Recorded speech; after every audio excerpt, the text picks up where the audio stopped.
గారు ఎక్కడ నేను ఆలోచన చేసినప్పుడల్లా నేనేమవుతున్నానంటే ఆయనకు భయపడుతున్నాను. ఇది చాలా ప్రాముఖ్యమైన మాట. నేను ఆలోచన చేసినప్పుడల్లా ఎవరికి భయపడుతున్నానంటే దేవునికి. మరి మనము ఆలోచించినప్పుడల్లా దేవునికి భయపడే వారిగా ఉంటున్నామండి? ఉంటున్నారా?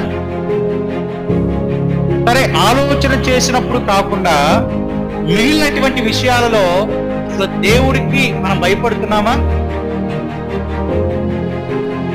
దేవుడింటే భయభక్తులు కలిగి మనం ఉంటున్నామా?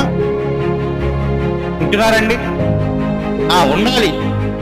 ఈయనేమన్నాడు? నేను ఎప్పుడైతే ఆలోచిస్తానో,